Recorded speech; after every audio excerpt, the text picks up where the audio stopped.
Hello friends, welcome back to my channel AJ Academy में आपका स्वागत है। और आज हम जो लेकर आए हैं बहुत ही इम्पोर्टेंट चीज़ लेकर आए हैं आपके लिए, जो कि आपके एग्जाम्स में काफ़ी हेल्प करने वाला है। तो हम लेकर आए हैं माइक्रो इकोनॉमिक 1 के जो प्रीवियस से रिलेटेड हमने जो है क्वेश्चन सॉल्व किए थे, उससे रिलेटेड हम जो है इंपॉर्टेंट टॉपिक्स लेकर आए हैं, जहाँ पे हम डिटेल में डिस्कस करेंगे। बाइलिंगुअल आपका कंटेंट होगा। उम्मीद करती हूँ कि आपको अच्छे से समझ में आएगा। तो चलिए शुरू करते हैं कि अगर यूनिट 1 में देखें introduction and basic economic problem से रिलेटेड क्वेश्चंस, तो उसमें जो आपके क्वेश्चंस आए थे, तो वो क्वेश्चन आए थे कि there is a really no oppositions between a deductive and inductive method, both are necessary and complementary. इस वजह से क्वेश्चन आया। एंड नेक्स्ट क्वेश्चन आया कि डिडक्टिव एंड इंडक्टिव मेथड में क्या डिफरेंस है।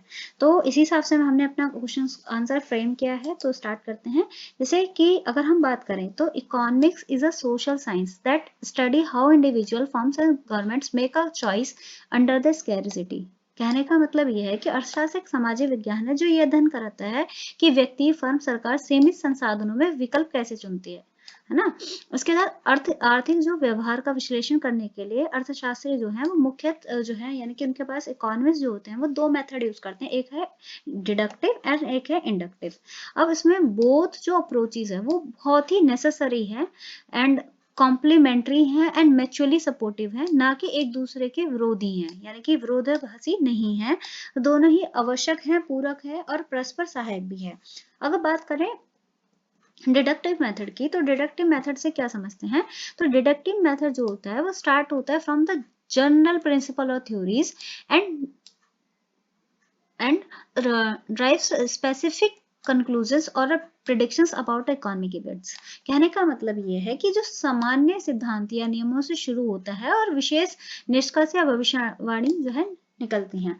अगर फीचर्स की इसकी बात करें तो हम यहाँ पे देख रहे हैं कि जनरल से कोई general of more from the general to specific, यानी कि सामान्य से विशेष तक जाते हैं based on assumptions and logical reasoning, यानी कि अनुमानों और तार्किक जो है जो तार्किक तर्क है उस पर आधारित होता है। भविष्यवाणी की क्षमताएं होती हैं, प्रिडिक्शन पावर होती है। अब एक उदाहरण से और अच्छे से समझने की कोशिश करते हैं कि हमें पता है कि हम अज्यूम कर रहे हैं कि all consumer aim to maximum utility. हर जितने भी कंज्यूमर है उनका उद्देश्य होता है कि उन्हें मैक्सिमम यूटिलिटी मिले, मैक्सिमम संतोष मिले, यानी कि इसके साथ में। और उससे ही हम ये उसका यूज करके हम ये ड्राइव कर पाते हैं कि जो इंडिविजुअल डिमांड कर्व है वो और वो मार्केट डिमांड पैटर्न को जो है समझ पाते हैं, यानी कि सभी उपभोक्ता अपनी संतुष्टि को अधिकतम करना चाहते हैं, जिससे कि हर व्यक्तिगत मांग वक्र और कुल मांग वक्र निकाल सकते हैं।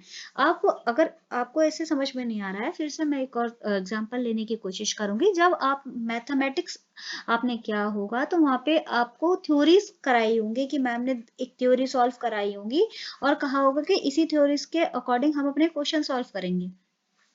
तो इसमें क्या होता है कि यहाँ पे पहले हम नियम देखते हैं और नियम को देखकर हम जो है भविष्यवाणी करते हैं। इसी तरीके से जो नियम होते हैं, नियम से, यानी कि यहाँ पे हम पहले थ्योरीज देखते हैं, उसके बाद हमारा जब आपका कोई भी मैम क्वेश्चन सॉल्व करा रही होती थी तो पहले क्या बताती थी कि a प्लस बी का whole square, A square plus B square plus 2ab, इस तरीके से बताती थी। उसके बाद आप उसी को देखकर जो है क्या करते थे, क्वेश्चन सॉल्व करते थे। तो यहाँ पे क्या है, पहले थ्योरी और सिद्धांत आएंगे, उसके बाद में उसकी भविष्यवाणी या निष्कर्ष निकाला जाएगा।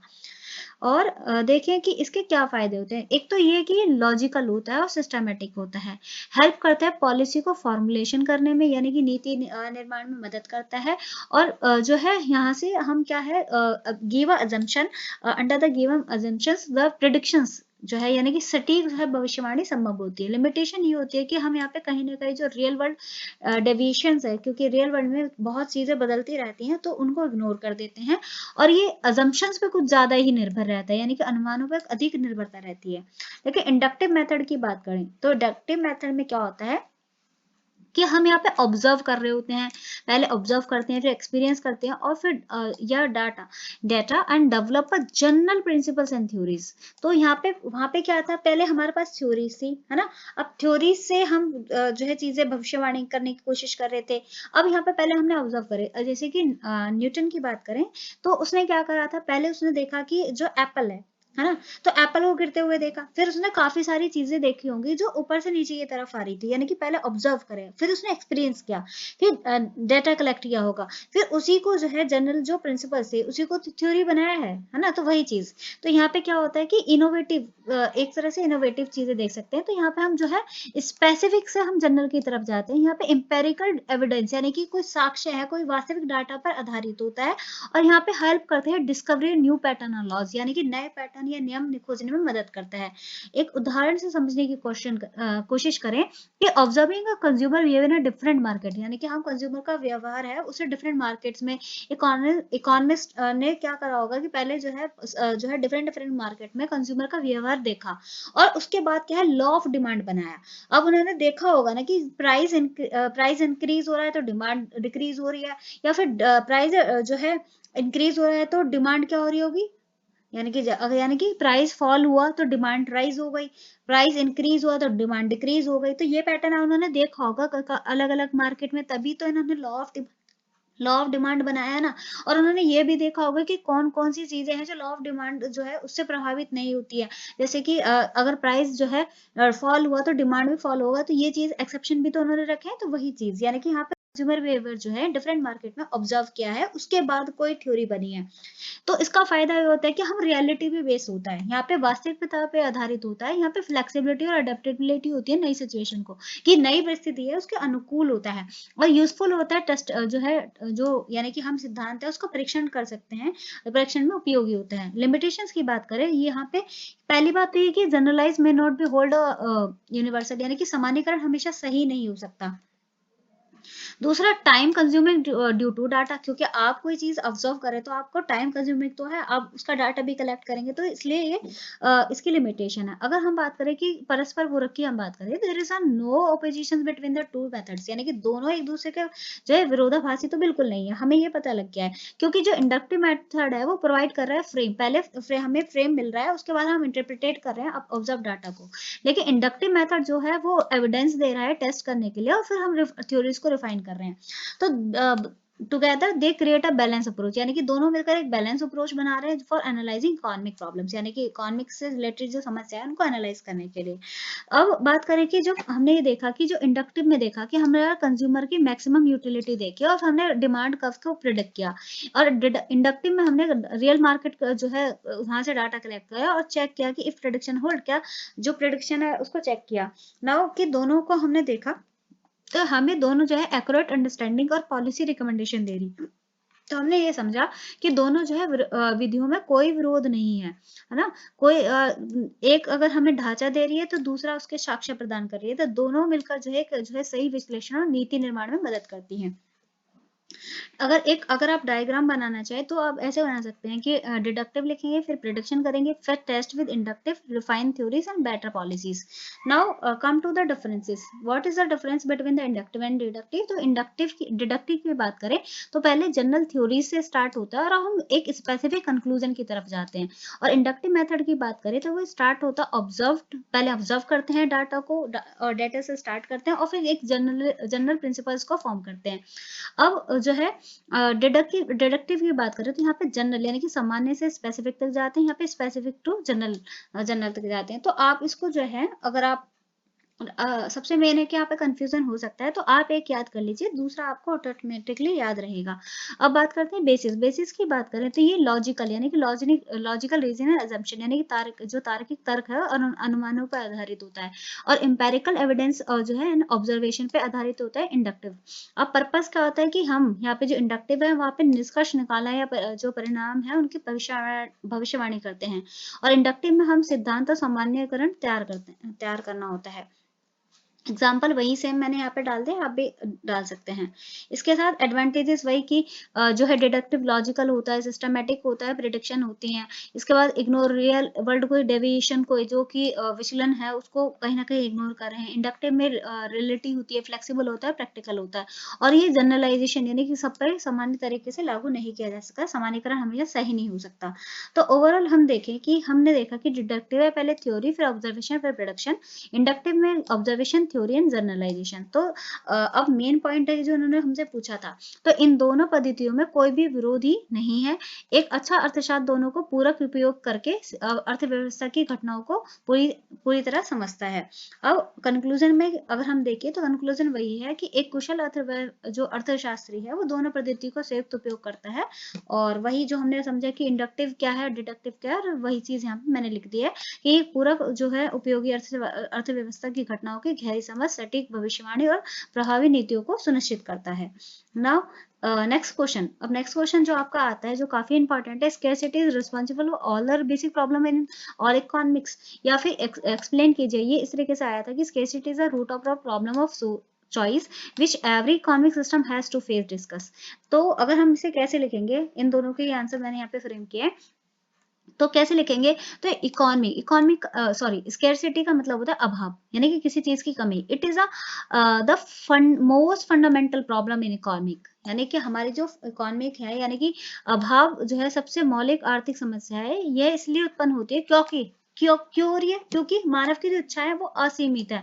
मतलब मुझे ये भी चाहिए, मुझे वो भी चाहिए, मुझे वो भी चाहिए, मुझे वो भी चाहिए, तो इस तरीके से। लेकिन रिसोर्सेज जो है ना, मेरे पास जो रिसोर्स है वो सीमित है, तो उसी के लिए जो है प्रॉब्लम आ रही है। अब इकोनॉमिक जो होती है, इकोनॉमी जो है वो अर्थव्यवस्था है, इस बात का अध्ययन करती है कि जो समाज है वो सीमित संसाधनों का उपयोग करके अपनी असीमित इच्छाओं को कैसे पूरा करे।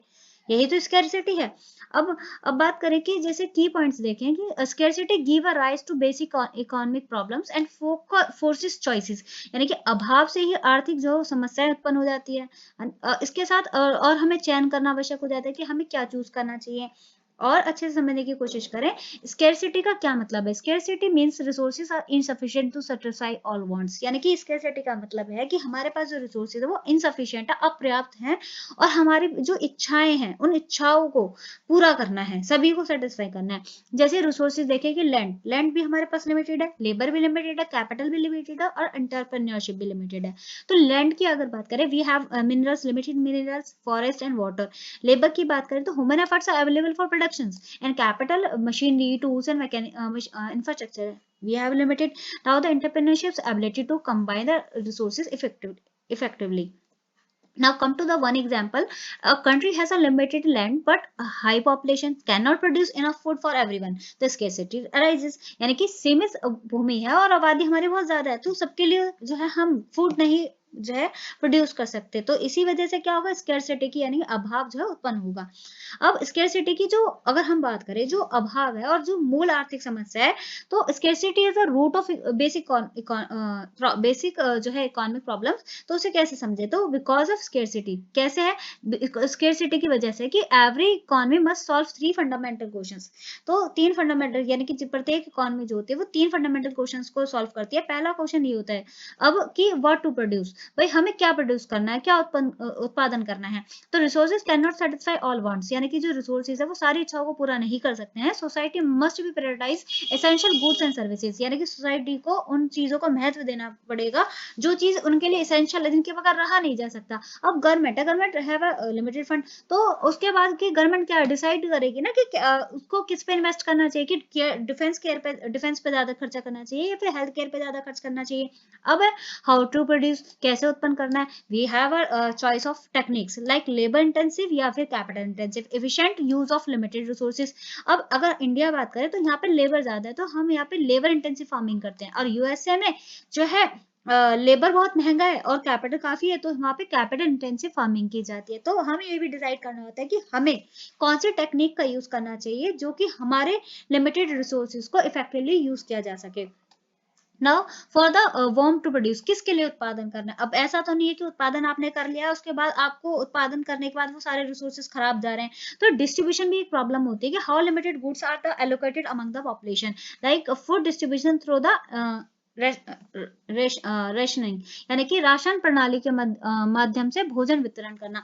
अब आप ये बताइए कि आपने देखा होगा कि राशन की जो दुकान होती है वहां पर कार्ड्स होते हैं, तो वो कार्ड्स होता है, एक येलो कलर का होता है, एक व्हाइट कलर का होता है और एक रेड कलर का होता है। तो आप ये बताइए कि क्या सबको जो डिस्ट्रीब्यूशन होता है वो इक्वल डिस्ट्रीब्यूशन होता है या इक्वल प्राइसेस पे होता है, नहीं ना। तो यही चीज है कि हर डिस्ट्रीब्यूशन जो प्रॉब्लम होती है, हमारे पास लिमिटेड गुड्स है और एलोकेशन जो करना है वो हमें पॉपुलेशन के बीच में करना है, तो वो लिमिटेड का कैसे एलोकेशन करें।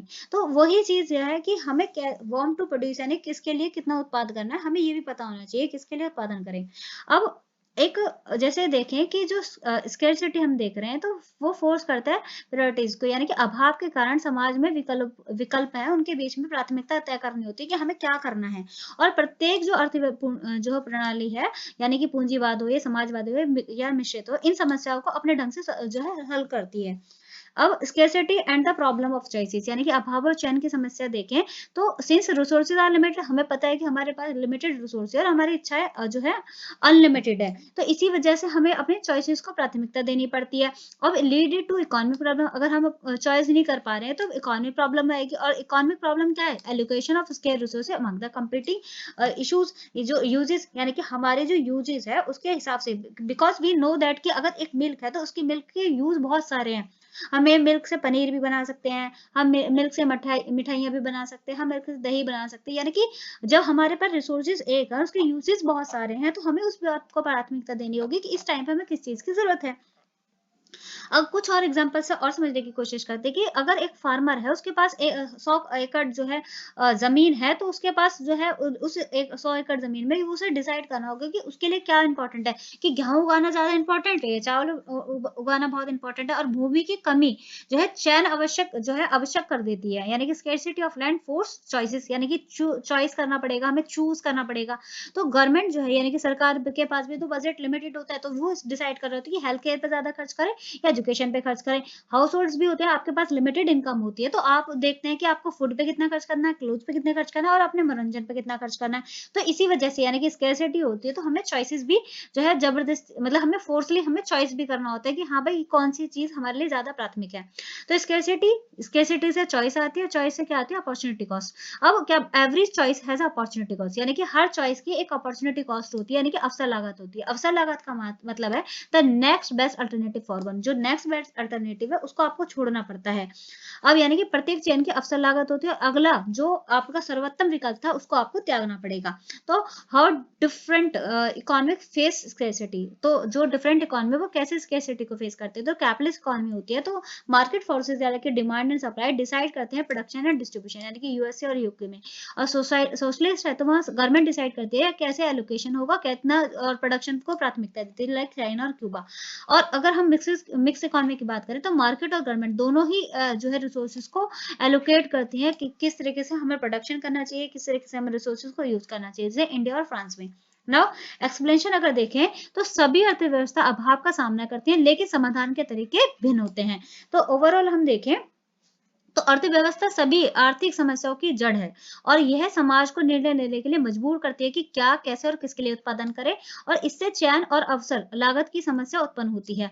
प्रत्येक अर्थव्यवस्था अपने सिद्धांतों के अनुसार अभाव का समाधान करती है। और अगर हमें एक लाइन हमें यहाँ पे लिखनी होगी कि यदि अभाव ना होता तो अर्थ हमारे अर्थशास्त्र है उसका कोई उद्देश्य ही नहीं होता, क्योंकि संसाधन का वितरण या चयन करने की आवश्यकता ही नहीं होती।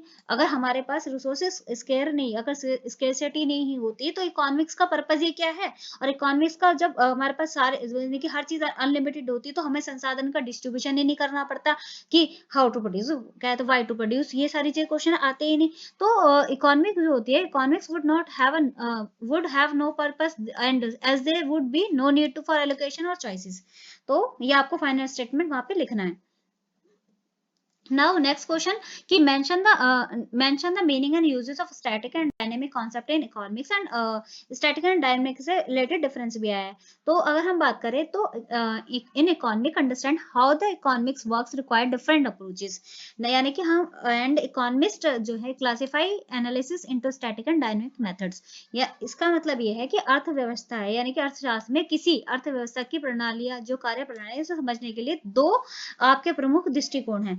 पहला है स्टैटिक, एक दूसरा है डायनेमिक। डायनेमिक अगर स्टैटिक की हम बात करें तो यहाँ पे फोकस करते हैं focus on a economic at a specific points in time, ignore changes, यानी कि एक स्पेसिफिक टाइम पर हम जो है फोकस कर रहे होते हैं, और जो चेंजेस हो रहे होते हैं यानी कि कोई बदलाव हो रहे होते हैं, जैसे प्राइस है उसमें बदलाव हो रहा है, किसी चीज में बदलाव हो रहा है, तो उसे हम इग्नोर कर देते हैं। और डायनेमिक में क्या होता है कि हम समय के साथ में जो बदलाव हो रहे होते हैं उनको फोकस कर रहे होते हैं और ग्रोथ और डेवलपमेंट पे ज्यादा ध्यान देते हैं। स्टैटिक कॉन्सेप्ट्स की अगर हम बात करें तो स्टैटिक कॉन्सेप्ट का मतलब होता है कि आप जो है किसी विशेष समय पर आपका कोई जो वेरिएबल है उसका अध्ययन कर रहे होते हैं, या ये मानते हैं कि जो परिस्थितियां हैं यानी कि जो कंडीशंस है वो अनचेंज है, बदलेंगी नहीं। और ये हेल्प करता है अंडरस्टैंड करने में, क्या अंडरस्टैंड करने में, करंट का equilibrium in the market and economic system. Now क्या फीचर्स हैं? फीचर्स तो ये आपके ये है कि टाइम को यानी कि समय का जो अभाव है उसे तो देख ही नहीं रहे, हम एक पर्टिकुलर जो पॉइंट ऑफ टाइम है उस पे फोकस कर रहे होते हैं। इक्विलिब्रियम यानी कि संतुलन का ध्यान होता है।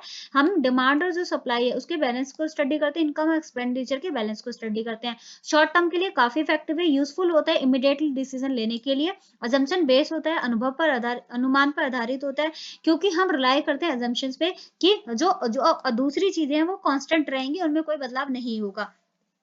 जैसे एक उदाहरण के तौर पे समझे, किसी किसी समय जो है विशेष पर बाजार में मूल्य और उत्पादन का संतुलन देखना, या उपभोक्ताओं की मांग जो आय और रुचि स्थिर होने पर मापी जाती है। यानी कि जब कंज्यूमर की जो डिमांड है, हम फॉर प्रोडक्ट अज्यूम करते हैं कि जो इनकम है और जो उसका टेस्ट है वो नहीं बदलेगा, यानी कि वो कभी नहीं बदलने वाला, उसकी इनकम भी उतनी रहेगी और उसका टेस्ट भी वही रहेगा। तो उस टाइम पे हमारी क्या होती है? स्टैटिक होती है।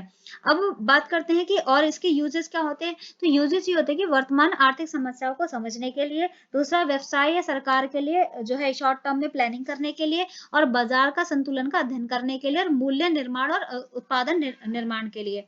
अब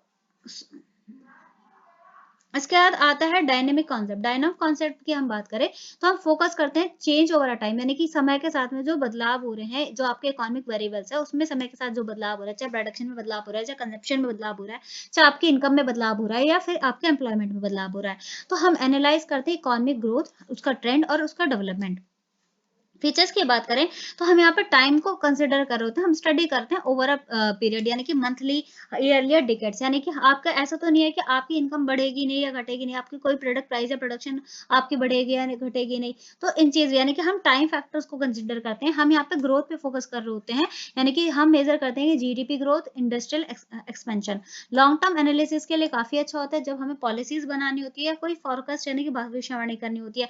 ये वास्तविक दुनिया में यानी कि हाँ, ये एप्लीकेबल होता है रियल वर्ल्ड्स में भी, क्योंकि हम कंसीडर करते हैं actual changes in income, population and technologies. Now come to the examples, the GDP growth trend over the last 10 years, यानी कि हम ये देख रहे हैं कि जो जीडीपी की ग्रोथ है वो पिछले 10 सालों में कितनी हुई है, कितनी बढ़ी है।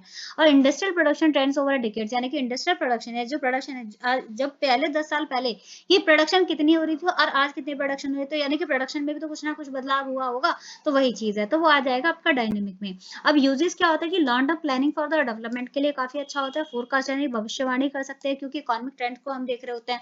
पॉलिसी फॉर्मेशन फॉर ग्रोथ, यानी कि हम ग्रोथ के लिए यानी कि विकास के लिए जो है नीति निर्माण के लिए काफी आवश्यक होता है। अंडरस्टैंड कर पाते हैं स्ट्रक्चरल चेंजेस इन इकोनॉमी, यानी अर्थव्यवस्था में हमारे जो बदलाव हो रहे हैं, जो स्ट्रक्चरल चेंजेस हो रहे हैं उसको समझ पाते हैं। अब दोनों के बीच में डिफरेंस क्या है? तो दोनों के बीच में डिफरेंस होता है कि स्टैटिक एनालिसिस और जो डायनेमिक एनालिसिस है। स्टैटिक एनालिसिस जो टाइम फैक्टर्स की बात करें तो हम स्पेसिफिक पॉइंट इन टाइम यानी किसी एक समय पर अध्ययन करते हैं, लेकिन डायनेमिक एनालिसिस की हम बात करें तो हम समय के साथ जो अध्ययन है, समय के साथ अध्ययन करते हैं। अब स्टैटिक एनालिसिस पे फोकस करते हैं इक्विलिब्रियम पे, लेकिन डायनेमिक एनालिसिस में हम उसके चेंजेस, उसके ग्रोथ या ट्रेंड्स पे फोकस करते हैं कि क्या परिवर्तन हुआ, क्या वृद्धि हुई, क्या रुझान रहे। अजम्पशन की बात करें तो यहाँ पे कंडीशंस हम देखते हैं कि कभी नहीं बदलेंगी, अपरिवर्तनीय है। लेकिन यहाँ पे डायनेमिक में क्या होता है कि जो परिस्थितियां हैं वो समय के साथ बदलती हैं। स्कोप की बात करें, स्टैटिक एनालिसिस बहुत शॉर्ट टर्म और जो डायनेमिक एनालिसिस है लॉन्ग टर्म के लिए होता है। यूजेस की बात करें, इमीडिएटली डिसीजन एंड प्राइसिंग और मार्केट एनालिसिस के लिए होता है। डायनेमिक की बात करें तो ये हमारा planning, policy making, development, economic से रिलेटेड होता है। एग्जांपल्स की हमने बात करें कि किसी विशेष बाजार में मूल्य निर्धारित करना, और यहाँ पे हम देखेंगे कि जीडीपी ग्रोथ और पॉपुलेशन ट्रेंड्स हम देख सकते हैं। नाउ कि अब क्या ये पूरक हैं? तो हम बात करें कि स्टैटिक्स और एनालिसिस और जो डायनेमिक एनालिसिस है ये क्या है? कॉम्प्लीमेंट्री नेचर्स हैं। तो जो इसकी बात करें कि स्टैटिक एनालिसिस अंडरस्टैंड करता है प्रेजेंट सिचुएशंस को, और डायनेमिक एनालिसिस जो होता है प्रेडिक्ट करता है फ्यूचर में जो चेंजेस हो रहे हैं ग्रोथ को। तो दोनों को देखें तो ये complete view of economic phenomena है कि दोनों मिलकर जो अर्थव्यवस्था की घटनाओं को जो पूर्ण समझ प्रदान करते हैं। कंक्लूजन की अगर हम बात करें तो both concepts are essential for economic analysis, यानी कि दोनों कॉन्सेप्ट जो है इकोनॉमिक एनालिसिस के लिए काफी आवश्यक है। और दोनों में क्या है, प्रेजेंट स्टेटस की अगर बात करते हैं, इक्विलिब्रियम की बात करते हैं, डायनेमिक में चेंजेस, ट्रेंड्स और डेवलपमेंट की बात करते हैं, दोनों मिलकर जो है गाइड करते हैं इकोनॉमिस्ट में को डिसीजन लेने में, पॉलिसी में और प्लानिंग में। Now come to the unit second, consumer behaviour. तो यहाँ पे हम अच्छे से डिस्कस करेंगे, और यहाँ आज मैं आपके साथ में सिर्फ यूनिट 1 और यूनिट 2 डिस्कस करूंगी, क्योंकि लंबी वीडियो हो जाएगी तो फिर आपको भी इंटरेस्ट नहीं आएगा। तो यूनिट सेकंड में अगर हम देखें तो किस तरीके से आपका क्वेश्चन आए हैं, तो यूनिट सेकंड में हम देखें कि describe the equilibrium of the consumer with the help of indifference curve analysis, और explain the consumer equilibrium through the use of indifference curve, and explain the concept of economic income effect and price effect through indifference curve. तो इनको देखते हुए चलिए हम शुरू करते हैं कि ये क्वेश्चन आपके आए थे, तो हम कैसे लिखेंगे। कंज्यूमर इक्विलिब्रियम की हम बात करते हैं। सबसे पहले कि कंज्यूमर इक्विलिब्रियम होता क्या है। तो कंज्यूमर इक्विलिब्रियम वह स्थिति होती है जहां पे उपभोक्ता अपनी सीमित आय, यानी कि उसके पास जो लिमिटेड इनकम है, उसको विभिन्न वस्तुओं पर इस प्रकार खर्च करता है कि उससे अधिक संतुष्टि प्राप्त कर सके, और वह अपने चुनाव में कोई परिवर्तन नहीं करना चाहता, यानी कि जो वो चूज कर रहा है उस चॉइस में वो कोई चेंज नहीं करेगा, और जितनी उसकी इनकम है उस इनकम में वो जो है मैक्सिमम सेटिस्फेक्शन चाहता है। आप सपोज आपके पास 50 रुपए हैं, आप 50 रुपए के बिस्किट भी ला सकते हैं, और आप 50 रुपए में 10 वाला बिस्किट लेके आ सकते हैं, 5 वाला बिस्किट लेके आ सकते हैं, एक कोल्ड ड्रिंक लेके आ सकते हैं, और एक समोसा लेकर आ सकते हैं, और भी कुछ लेकर आ सकते हैं। तो या आप उसी लिमिटेड इनकम में आप मैक्सिमम सेटिस्फेक्शन कैसे ले सकते हैं बिना अपनी जो है चॉइसेस को, यानी कि आप अपनी चुनाव में कोई परिवर्तन नहीं करता, यानी कि अपनी चॉइसेस में कोई चेंज नहीं करता है। तो एजम्पशन की बात करें तो क्या इसकी मान्यताएं होंगे, तो हम ये मानते हैं कि रैशनल कंज्यूमर होता है, कंज्यूमर जो होता है वो सबसे ज्यादा मैक्सिमम सेटिस्फेक्शन आता है, यानी कि उपभोक्ता अधिकतम संतुष्टि प्राप्त करना चाहता है। दूसरा, टू गुड्स होंगे, only two goods X and Y जो है कंसिडर किए जाएंगे। इसकी इनकम और जो प्राइस है, हम ये मान रहे हैं कि इनकम भी सेम रहेगी और प्राइस भी सेम रहेगा। इंडिफरेंस कब जो होगा वो कॉन्वेक्स होगा, और जो डिमिनिशिंग एमआरएस होगा, यानी कि घटती सीमांत प्रतिस्थापन दर होगा। तो अगर इंडिफरेंस कर्व एनालिसिस क्या होता है, तो इंडिफरेंस कर्व एनालिसिस क्या होता है, एक ग्राफिकल मेथड होता है जो एक्सप्लेन करता है कंज्यूमर इक्विलिब्रियम को, यानी कि जो उपभोक्ता संतुलन को जो है ग्राफिक रूप से समझाने की पद्धति ही इंडिफरेंस कर्व एनालिसिस होती है। की कॉन्सेप्ट्स की बात करें तो की कॉन्सेप्ट्स की अगर हम बात करें तो इंडिफरेंस कर्व क्या है, तो इंडिफरेंस कर्व क्या है, दो वस्तुओं के ऐसे कॉम्बिनेशन बनाना जो समान संतुष्टि देते हैं, यानी कि इक्वल सेटिस्फेक्शन दे। तो ऐसे टू गुड्स हैं, टू गुड्स को हमें ऐसे कॉम्बिनेशंस बनाने जो आपको इक्वल सेटिस्फेक्शन दे रहे हैं। तो इसके क्या प्रॉपर्टीज होंगे इंडिफरेंस कर्व के, तो पहला तो ये डाउनवर्ड स्लोपिंग होता है, दूसरा कॉन्वेक्स टू ओरिजिन होता है, और हाई आईसी एंड हायर, अगर आपका हाई आईसी कर्व है, इंडिफरेंस कर्व है, तो आपको हायर यूटिलिटी मिलेगी। तो इसका जो डायग्राम होता है वो इस तरीके से होता है। तो यहाँ पे आप गुड एक्स लिखेंगे, गुड वाई लिखेंगे, और यहाँ पे IC curve 1, IC curve 2 and IC curve 3। IC curve 3 जो है, यानी कि सबसे ज्यादा ये आपको क्या देगा, हायर यूटिलिटी देगा। अब बात करते हैं बजट लाइन। बजट लाइन की बात करें तो बजट लाइन क्या करती है, ये शो और अफोर्डेबल कॉम्बिनेशन ऑफ गुड्स, यानी कि उपभोक्ता की आय के अनुसार खरीदे जा सकने वाले कॉम्बिनेशन, यानी कि ऐसे कॉम्बिनेशन जो उपभोक्ता खरीद सकता है अपने बजट में। बजट लाइन से क्या समझ है, आपको बजट से समझ में आ रहा हो कि आपका बजट, यानी कि आपके पास 50 रुपए थे, यह आपका बजट था, और उस बजट में जो आपने कॉम्बिनेशन है जो आप अफोर्ड कर सकते हैं वही बजट लाइन शो करता है। तो इसका जो स्लोप ऑफ बजट लाइन होता है वो आएगा माइनस पी एक्स, यानी कि एक्स गुड, और divide by P Y good. अब इसका डायग्राम कैसे बनाएंगे, यानी कि कॉमोडिटी एक्स, यानी good commodity X and commodity Y, और ये क्या है, हमारा बजट लाइन है इधर ये।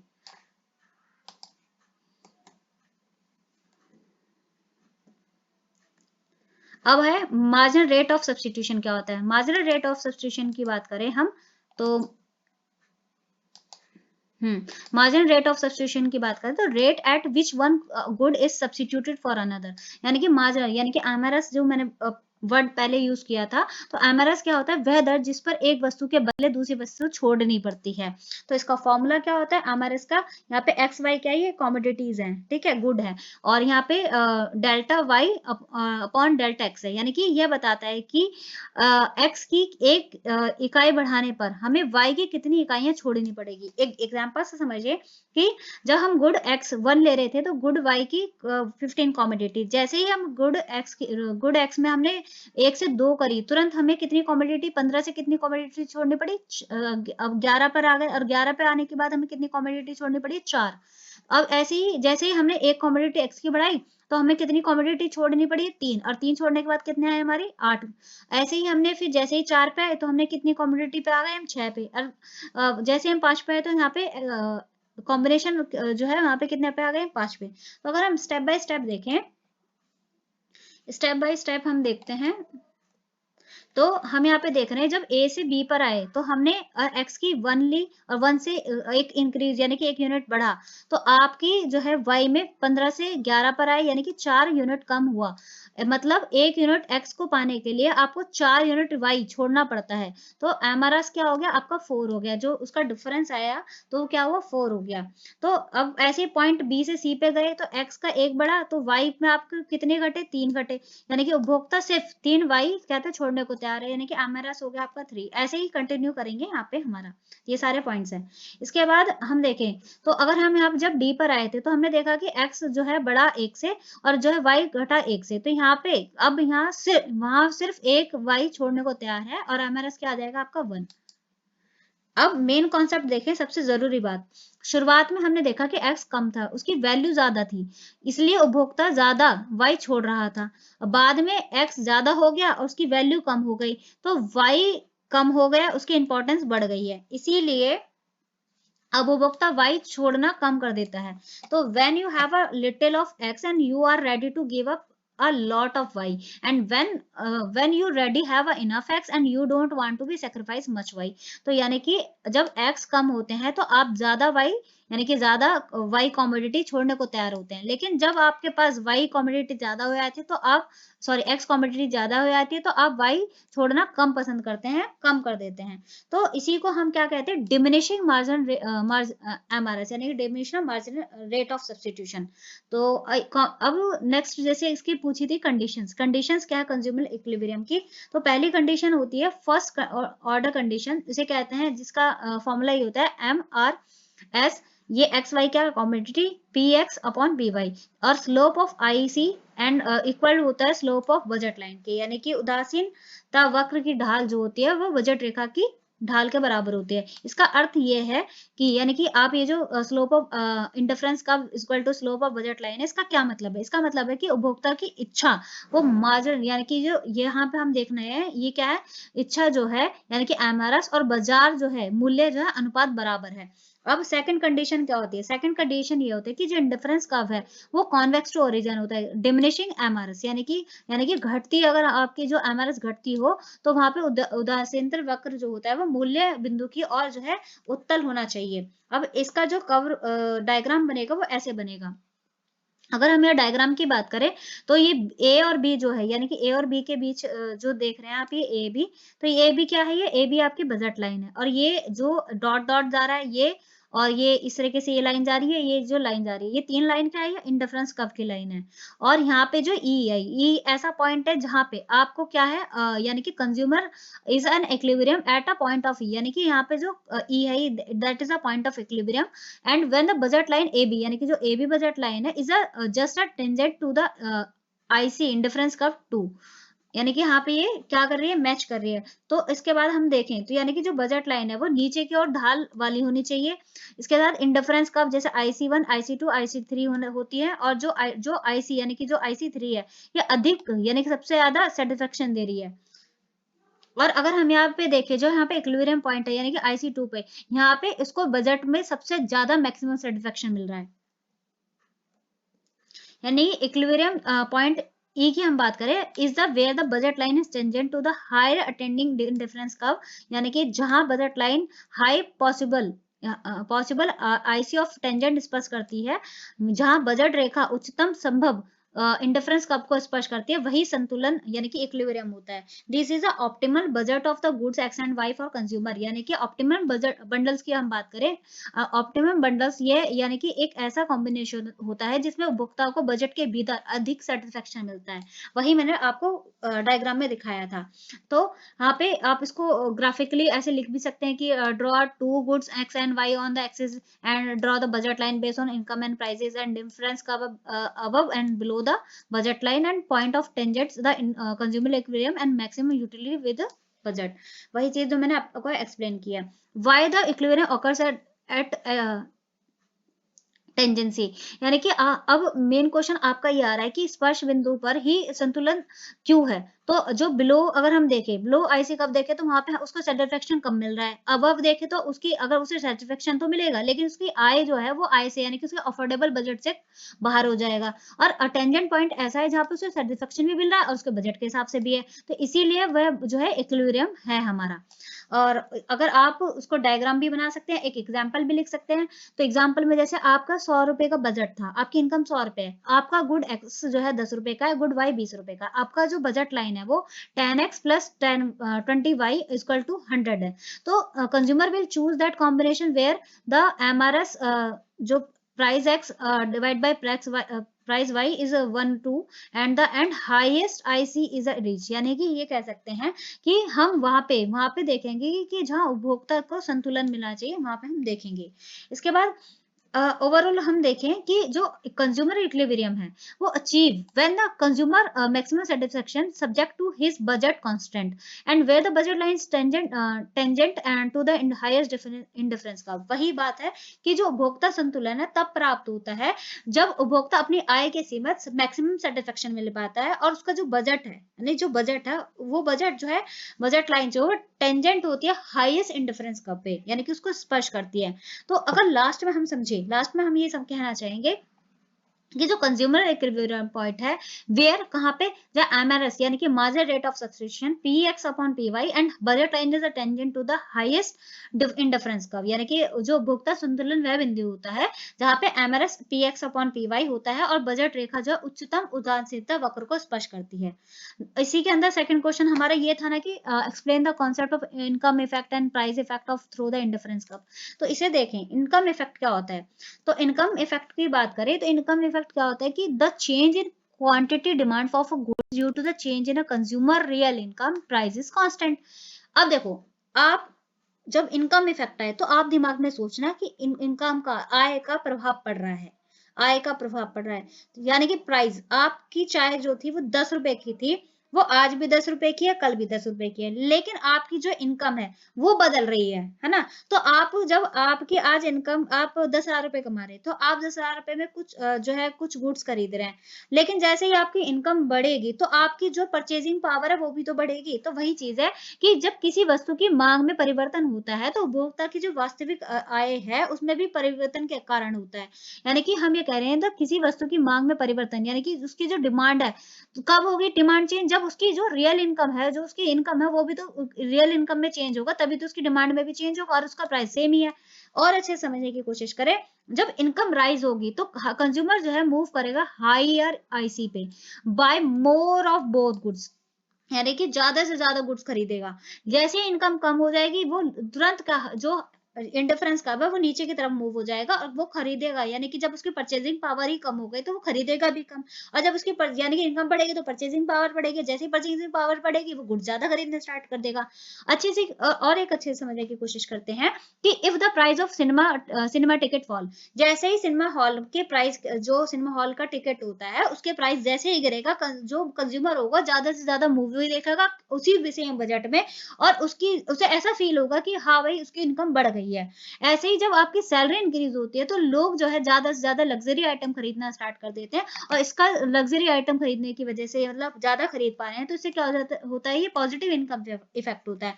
और जैसे ही आप जैसे आपकी जो इनकम है वो इनकम कम हो गई, जैसे 10,000 कमाते 8,000 कमाने लगे, तो आपकी जो है परचेजिंग पावर कम हो गई, तो आपका जो इनकम इफेक्ट है वो नेगेटिव हो जाएगा। तो टाइप ऑफ अगर इनकम इफेक्ट की हम बात करें तो पहला होता है नॉर्मल गुड्स। नॉर्मल गुड्स में जैसे आपका जो है क्लोथ्स, फूड्स, मोबाइल्स वगैरह आ गए, तो जब आपकी इनकम बढ़ती है तो आपकी डिमांड भी बढ़ने लगती है, और लेके जैसे ही इनकम कम होती है आपकी डिमांड भी कम हो जाती है। तो यह है नॉर्मल गुड के उसमें। अब बात करते हैं इन्फीरियर। इन्फीरियर गुड में होता है जैसे चीप फूड्स हो गए या फिर आपके लोकल ट्रांसपोर्टेशन होते हैं। जैसे ही आपकी इनकम बढ़ेगी आपकी डिमांड भी बढ़ जाएगी। अब जैसे कोई गरीब फैमिली है, वो जो है गेहूं का आटा नहीं खरीद पा रही है, बाजरे का खरीद रही है, कुछ और खरीद रही है, तो जैसे ही उसकी इनकम बढ़ेगी तो क्या वो बाजरे का खरीदेगी? नहीं, वो क्या है गेहूं का आटा खरीदना स्टार्ट कर देगी। तो इसी तरीके से कि आपकी जो इनकम जो इंक्रीज होती है तो आपकी डिमांड जो है डिक्रीज हो जाती है, आप वो परचेज नहीं कर रहे होते हो जब आप पहले परचेज कर रहे थे। अगर आपका जैसे अभी आपकी लिमिटेड इनकम है, आप अभी घड़ी, सर्फ एक्सल, जो है घड़ी इस्तेमाल कर रहे होंगे या फिर व्हील सर्फ यूज कर रहे होंगे, जैसे ही आपकी इनकम इंक्रीज होगी आप सर्फ एक्सेल पे आ जाएंगे, टाइड पे आ जाएंगे, तो आप अच्छे ब्रांड्स को खरीदना स्टार्ट करेंगे। तो जो डिमांड थी, जो पहले आप गुड्स की डिमांड कर रहे थे, वो तो डिक्रीज हो गई ना। तो इसी तरीके से नाउ की पॉइंट्स की बात करें तो मुख्य बिंदु देखें तो इनकम इफेक्ट जो है डिपेंड करता है किस पे, टाइप ऑफ गुड्स पे, कि वो गुड्स कैसे हैं, नॉर्मल है या फिर इंफीरियर है। एग्जाम्पल की बात करें, मान लीजिए कि आपकी जो इनकम है वो 10,000 से 20,000 हो गई, तो पहले आप लोकल फूड खा रहे होते हैं, तो बाद में जब ऐसे इनकम बढ़ती कि नहीं भाई अब हम लोकल फूड नहीं खाएंगे, अब तो हम पैसे वाले हो गए, हम रेस्टोरेंट का फूड प्रेफर करेंगे। तो यही इनकम इफेक्ट होता है। अब जो है एक जो है डायग्राम अगर हम इसका बनाए तो क्या करेंगे, budget line shift toward the, अगर हम देखें कि अपना जो डायग्राम बनाते हैं, मैं डायग्राम आपको दिखाऊंगी, नीचे की तरफ आपका डायग्राम है, ये आपका डायग्राम है। तो अगर हम यहाँ पे देखें, तो अगर हम डायग्राम के हिसाब से देखें तो हमारी जो बजट लाइन है ओरिजिनल, वो ये वाली बजट लाइन है। अब जैसे ही आपकी इनकम बढ़ेगी बढ़ेगी तो आपका बजट क्या होगा, बढ़ जाएगा, है ना। यहाँ पे आ गया आपका बजट लाइन, यानी कि न्यू बजट लाइन आ गई है। आपका जो आईसी कर्व है, आईसी कर्व ये वाला है, ये वाला है, और ये वाला है। जैसे ही आपका जो है बजट लाइन, बजट बढ़ा, तो आपका जो इक्विलिब्रियम पॉइंट है जहाँ पे आपको सेटिस्फेक्शन मिल रहा होगा, वो भी तुरंत चेंज हो जाएगा। ठीक है। और यानी कि ये देखिए कि जो इनिशियल इक्विलिब्रियम था उससे शिफ्ट होकर, यानी कि आई ई वन से ई एस हो गया, यानी कि ये वाला हो गया है। तो वही चीज है। अब इसे समझते हैं कैसे, इसी को सब्स्टिट्यूशन इफेक्ट भी कहते हैं। तो अब बात करें कि बजट लाइन जो है शिफ्ट हो जाएगी, जैसे ही आपकी इंक्रीज होगी इनकम, बजट लाइन आपकी इंक्रीज हो जाएगी। जैसे हमने देखा ग्राफ में कि ई वन से हमारी ई एस हो गई, जिससे कि ये शो करता है कि consumer reach a higher indifference curve and price remain constant, price तो उसका सेम ही था, और उसके क्या हुआ, सिर्फ उसकी परचेजिंग पावर चेंज हुई है। तो ग्राफ यानी कि इनकम हाई होगी तो आपका जो बजट लाइन होगा वो आउटवर्ड हो जाएगा, यानी कि बाहर की तरफ हो जाएगा, आगे की तरफ। और जब इनकम डिक्रीज होगी तो आपका बजट जो लाइन होगी वो पीछे की तरफ शिफ्ट हो जाएगी। तो इक्विलिब्रियम पॉइंट, इससे क्या होगा, आपका जो इक्विलिब्रियम पॉइंट होगा वो भी शिफ्ट होगा। तो इसमें क्या आता है कि की पॉइंट्स हमें याद रखना होता है कि जो प्राइस होता है वो कांस्टेंट रहते हैं, प्राइस चेंज नहीं होते। आपकी जो इनकम होती है, रियल इनकम, वो चेंज होती है, आपकी डिमांड चेंज होती है, और आपकी जो बजट लाइन होती है वो शिफ्ट होती है बस। यानी कि price x fall, the new budget line जो है शिफ्ट हो गई, और सब्स्टिट्यूशन इफेक्ट यानी कि ई वन से ई, यानी कि इक्विलिब्रियम देख रहे हैं, तो वही सब्स्टिट्यूशन इफेक्ट भी कहते हैं। तो इंडिफरेंस कर्व की अगर एक्सप्लेनेशन देखें तो वही इनकम जो इफेक्ट जो है दिखाने के लिए, प्राइस कांस्टेंट रहता है, इनकम बदलती है, बजट लाइन जो है पैरेलल शिफ्ट हो जाती है। अगर आपकी इनकम इंक्रीज हुई तो आपकी जो बजट लाइन है वो राइट वर्ड यानी कि राइट की तरफ शिफ्ट हो जाएगी, और इंडिफरेंस कब भी ज्यादा सेटिस्फेक्शन देगा। आपकी इनकम डिक्रीज हुई तो आपकी जो बजट लाइन होगी इधर की तरफ शिफ्ट हो जाएगी, और आपको जो सेटिस्फेक्शन मिलेगा वो भी कम मिलेगा, क्योंकि लोअर इंडिफरेंस कब होगा। Now come to the price effect. आपने इनकम इफेक्ट देखा, अब प्राइस इफेक्ट, यानी कि अब प्राइस में कुछ चेंज हो रहा होगा। ठीक है। तो प्राइस में चेंज हो रहा होगा, आपकी इनकम सेम है, आपका प्राइस इफेक्ट यानी कि मूल्य की वजह से आपका कोई प्रभाव पड़ रहा होगा। अब आपका जो है गुड का कोई सामान खरीद रहे हो, उसका प्राइस चेंज हो गया, तो आपकी जो डिमांड है वो भी बदल जाएगी, लेकिन आपकी इनकम तो सेम ही है ना। तो किसी वस्तु की मांग में परिवर्तन जो उसकी कीमत में परिवर्तन के कारण होता है, वो वास्तविक आय की स्तर मानते हैं। अब जैसे एग्जांपल देखें कि आप जो है, इफ मिल्क बिकम चीप, यानी कि अगर मिल्क सस्ता हो जाता है तो फैमिली ज्यादा खरीदना स्टार्ट कर देती हैं, तो इसको कहते हैं price effect. The change in quantity demand भी show the movement along the demand curve, यानी कि आपकी जो डिमांड है वो तुरंत चेंज हो गई है ना, डिमांड कर्व तुरंत चेंज होएगा। तो अगर हम देखें कि मूल्य प्रभाव का अगर हम देखें विभाजन, तो सब्स्टिट्यूशन इफेक्ट देखें तो consumer substitute cheaper good for expensive, यानी कि जब किसी वस्तु की कीमत कम हो तो उपभोक्ता सस्ती वस्तु को अधिक खरीदते हैं। और इनकम इफेक्ट में क्या करें, इनकम इफेक्ट में होता है कि change in purchasing power due to the price change, यानी कि कीमत में कमी वास्तविक आय बढ़ा देती है और अधिक खरीदते हैं। और अच्छे से समझने की कोशिश करें, तो मान लो कि आपके पास 100 रुपए थे, आपकी जो प्राइस ऑफ टी है वो 20 रुपए से 10 रुपए हो गई है, तो आप, और कॉफी की कीमत सेम है, तो आप क्या करेंगे, सब्स्टिट्यूशन इफेक्ट में तो होगा कि टी सस्ती हो गई है और कंज्यूमर जो है कॉफी की जगह टी ज्यादा पीना पसंद करेगा। और इनकम इफेक्ट की बात करें तो इनकम इफेक्ट में ये होगा कि अगर टी सस्ती होने से पैसे बचते हैं और कंज्यूमर की रियल इनकम बढ़ जाती है, तो वह और टी खरीद सकता है। तो फाइनल रिजल्ट अगर हम देखें तो टी की डिमांड बढ़ती है तो प्राइस इफेक्ट है। अब टाइप ऑफ प्राइस इफेक्ट की हम बात करें तो बहुत इंपॉर्टेंट, जैसे कि नॉर्मल गुड्स की बात करें, आपका सब्स्टिट्यूशन इफेक्ट जो है वो पॉजिटिव होगा और इनकम इफेक्ट भी पॉजिटिव होगा, यानी कि टोटल प्राइस इफेक्ट जो होगा पॉजिटिव होगा और डिमांड आपकी इंक्रीज हो जाएगी। इंफीरियर गुड्स की बात करें तो उसमें क्या होगा, सब्स्टिट्यूशन इफेक्ट अगर पॉजिटिव है, इनकम इफेक्ट जो है आपका नेगेटिव होगा। टोटल इफेक्ट डिपेंड करता है ऑन विच इज स्ट्रॉन्गर, कि कौन ज्यादा स्ट्रॉन्गर है। अब गिवन गुड्स की बात करें, गिवन गुड्स में क्या होता है कि इनकम आपके इफेक्ट जो है ज्यादा होता है सब्स्टिट्यूशन इफेक्ट से, आपका प्राइस अगर डिक्रीज होगा तो डिमांड भी डिक्रीज हो जाएगी। ये एक्सेप्शन है किसका, लॉ ऑफ डिमांड का। तो अगर ग्राफिकली हम देखेंगे तो आप अगर price of x good fall, जैसे ही एक्स गुड का प्राइस फॉल होगा तो आपका डिमांड जो है, डिमांड लाइन जो है आगे की तरफ ऐसे ही आ जाएगा, जैसे E1 से ES हो जाएगा। तो इनकम इफेक्ट जो होता है shift to higher indifference curve due to the increase in real income. Now अगर प्राइस फॉल हुआ तो आपका जो यानी कि बजट लाइन होगा वो आउटवर्ड हो जाता है और कंज्यूमर जो हायर आईसी कर्व पर पहुंच जाता है और न्यू इक्विलिब्रियम बनता है। अब यहाँ पे हम एक पिक्चर से भी समझने की कोशिश करेंगे, यानी कि डिमांड इंक्रीज हो गई।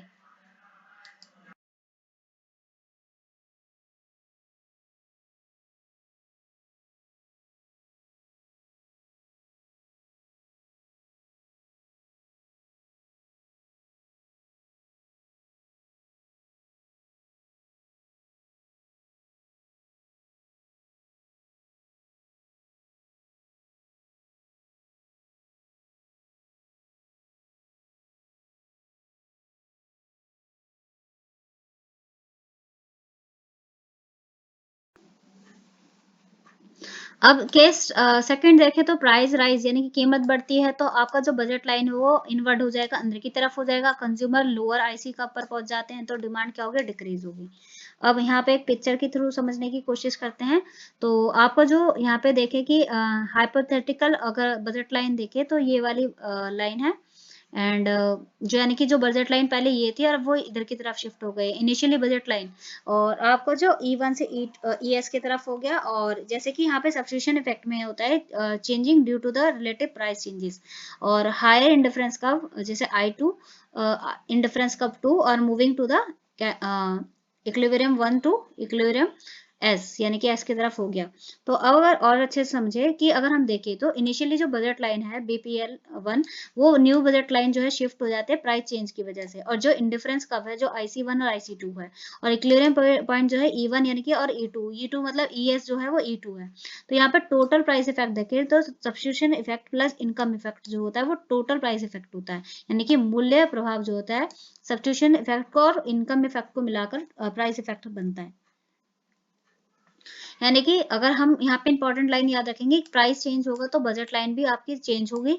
दो इफेक्ट होते हैं, एक सब्स्टिट्यूशन इफेक्ट, एक होता है इनकम इफेक्ट। फाइनली चेंज देखते हैं हम किसमें, प्राइस इफेक्ट के अंदर, और ये हेल्प करता है ड्राइव करने में डिमांड कर्व को।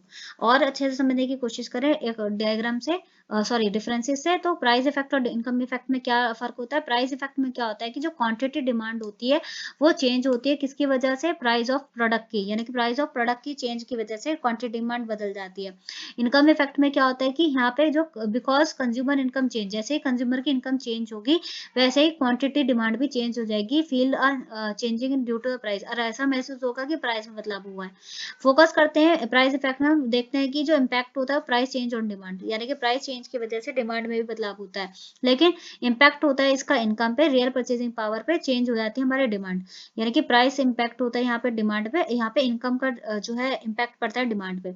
एग्जाम्पल की बात करें कि अगर राइस का प्राइस फॉल हो जाता है तो लोग ज्यादा राइस खरीदेंगे, और यहाँ पे अगर इनकम इफेक्ट की बात करें कि अगर लोगों की इनकम बढ़ जाती है तो ब्रांडेड क्लोथ खरीदना पसंद करेंगे। रिलेटेड कॉन्सेप्ट देखें तो यहाँ पे इनकम और substitution effect as a component use का है, और इनकम इफेक्ट में a component of the price effect. Now come to the sum up. तो अगर देखें प्राइस इफेक्ट में प्राइस ऑफ द गुड जो है में चेंज होता है, जैसे हमने एग्जांपल भी लिया। इनकम इफेक्ट में कंज्यूमर की रियल इनकम चेंज होती है, सब्स्टिट्यूशन इफेक्ट में रिलेटिव प्राइस चेंज होता है, जैसे ब्रेड प्राइस फॉल होना, या फिर पीपल बाय करते हैं लेस राइसेस और मोर ब्रेड खरीदना पसंद करते हैं। कंक्लूजन देखें तो कंज्यूमर इक्विलिब्रियम क्या है? कंज्यूमर इक्विलिब्रियम जो है एक occurs when the budget line is tangent to the higher indifference curve, जहाँ पे हमने देखा कि जो कंज्यूमर इक्विलिब्रियम होता है जब बजट रेखा आपकी क्या था, जो बजट लाइन होती है वो क्या कहते हैं हाई इंडिफरेंस कर्व को टेंजेंट करती है यानी कि छूती है, और के प्राइस चेंज होते ही यानी कि प्राइस में चेंज होगा तो सब्स्टिट्यूशन इफेक्ट और आपको इनकम इफेक्ट दिखेगा जो कि टोटल प्राइस इफेक्ट बनता है। और इनके इंडिफरेंस कर्व की बात करें वो एनालिसिस हेल्प करती है ग्राफिकली अंडरस्टैंड करने में कंज्यूमर का क्या व्यवहार। Now come to the next question. Consumer equilibrium को हमें समझाना है with the help of revealed preferences technique and critically discuss revealed preferences theory of the consumer behaviour. तो अगर कंज्यूमर इक्विलिब्रियम तो हम बहुत अच्छे से समझ के आए हैं कि कंज्यूमर इक्विलिब्रियम क्या होता है। तो अगर कंज्यूमर इक्विलिब्रियम की हम बात करें तो कंज्यूमर इक्विलिब्रियम का मतलब होता है उस संतुलन, उस स्थिति को संदर्भित करना, उस सिचुएशन को दिखाना, refers to the situation where the consumer allocate their income among the goods and the such way they get that their satisfaction is a maximum and give the budget constant। यानी कि budget constant है, उस जो income दी हुई है उसी के अंदर ज्यादा से ज्यादा सेटिस्फेक्शन लेना। और ट्रेडिशनली हम देखें तो इकोनॉमिस्ट ने एनालाइज किया this using a marginal utility और इंडिफरेंस का, बट द जो प्रिवेल्ड प्रेफरेंस थ्योरी है वो डेवलप की गई थी पॉल सेमनसन के द्वारा 1938 में, और इन्होंने ऑफर किया कि क्या ऑफर किया कि बिहेवियरल और जो है ऑब्जर्वेशनल अप्रोचेस को instead of relying on hypothetical utility, ये हाइपोथेटिकली जो यूटिलिटी है उस पर रिलाई नहीं करते हैं। दिस थ्योरी प्रेफर करती है कि preferences for actual consumer choice, यानी कि जो एक्चुअल कंज्यूमर चॉइस है उसको प्रेफर करती है। Provide a practical way to study a consumer behaviour, और यानी कि ये प्रैक्टिकल वे बताती है कंज्यूमर के जो है व्यवहार को कि कैसे उसमें चीजें बदल रही हैं। तो अगर हम बात करें कि जो रिवेल्ड प्रेफरेंस थ्योरी है इसे कहते हैं पॉल सेमनसन ने दिया था, और इन्होंने कहा कि एक व्यवहारिक और जो अवलोकन संबंधित दृष्टिकोण प्रस्तुत किया। इन्होंने कहा कि जो पारंपरिक जो हमारे इकोनॉमिस्ट थे उन्होंने एक विश्लेषण किया था कि भाई इसके प्रयोग करके इस्तेमाल किया था। इन्होंने कहा कि नहीं, हम तो व्यवहार को और अवलोकन के थ्रू जो है देखना चाहेंगे। तो ये सिद्धांत सिर्फ काल्पनिक उपयोगिताओं पर निर्भर करने की बजाय जो उपभोक्ता के वास्तविक पसंद है या उसको देखता है उससे अनुमान लगाते हैं। वो इसके साथ जो उपभोक्ता है वो व्यवहार का अध्ययन करने का एक व्यवहारिक तरीका प्रदान करते हैं कि इसे प्रैक्टिकली भी अप्लाई किया जा सकता है। अगर कंज्यूमर इक्विलिब्रियम का यूज करके हम रिवेल्ड प्रेफरेंस देखना चाहें तो इसका क्या मतलब होता है? कोई उपभोक्ता संतुलन तब होता है जब चुना गया वस्तु का बंडल उसके बजट यानी कि जो बजट कांस्टेंट है, जो प्रतिबंध है के अंतर्गत बेहतर नहीं किया जा सकता। यानी कि वो ये कहना चाह रहे हैं कि consumer is an equilibrium if the choose bundle of good can not be improve upon the budget constant, यानी कि बजट आपका कांस्टेंट रहेगा लेकिन जो आपके बंडल्स आपने गुड्स के बनाए थे उसे सुधारा नहीं जा सकता, उसे क्या नहीं किया जा सकता, उसे और बेहतर नहीं किया जा सकता। तो इन्होंने ऐसा कहा। फिर इन्होंने कहा कि जो रिवेल्ड प्रेफरेंस अप्रोचेस है वो ये क्या कहती है कि ये कहती है कि यदि उपभोक्ता का बंडल ए को बंडल बी पर चुनता है जबकि दोनों ही कहते हैं अफोर्डेबल है, तो वह ए को बी पर जो है प्रकट जो वरीयता है दी गई मानी जाएगी। यानी कि जो कंज्यूमर है, if a consumer choose a bundle A over a B, यानी कि बी को ना चूज करके वो ए को चूज करा, दोनों ही अफोर्डेबल थे, तो वो ए जो चूज किया उसी को रिवेल्ड प्रेफरेंस कहेंगे। तो रिवेल्ड प्रेफरेंस का थ्योरी क्या है? It is given by Paul Samuelson, we also discuss, and it explain the consumer behaviour basis on the actual choices.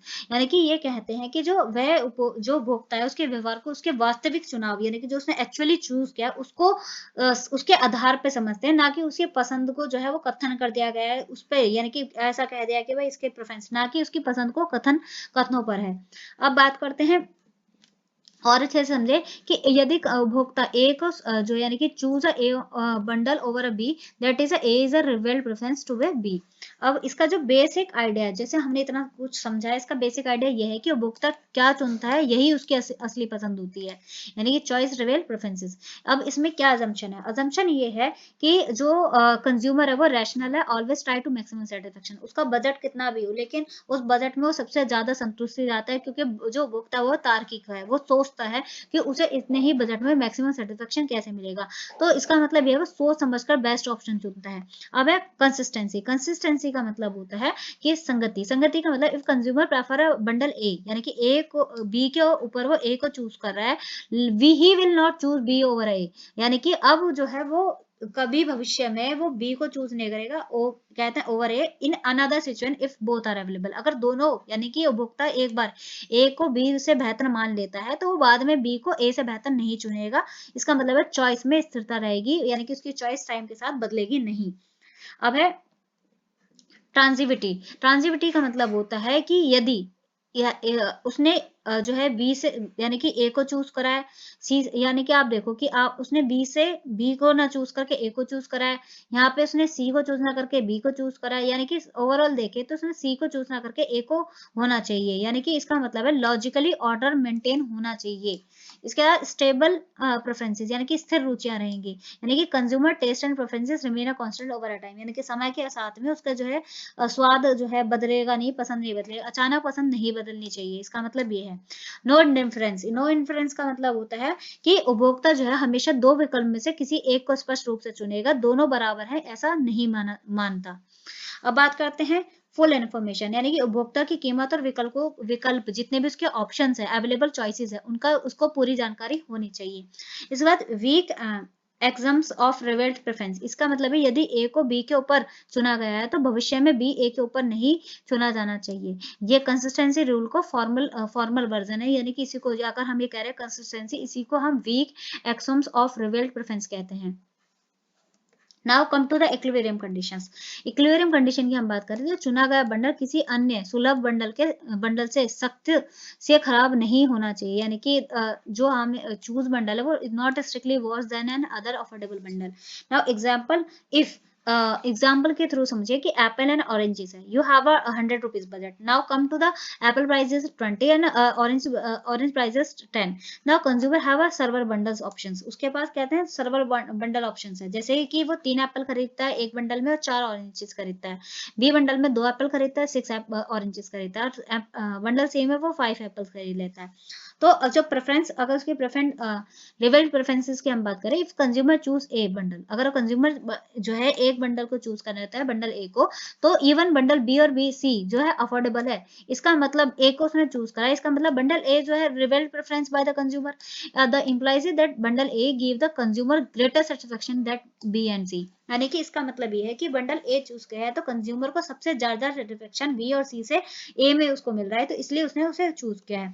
Consumer condition, अगर इक्विलिब्रियम कंडीशन की हम बात करें तो consumer is a equilibrium when the choose bundle, यानी कि A is not strictly worse than an affordable bundle, which is in other words no other options, the available option provide a better selection within budget।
तो इसका मतलब है ना कि no other available option provide better satisfaction with the budget, यानी कि budget के अंदर जो अवेलेबल जो है ऑप्शंस है वो उसको बेटर सेटिस्फेक्शन नहीं देंगे।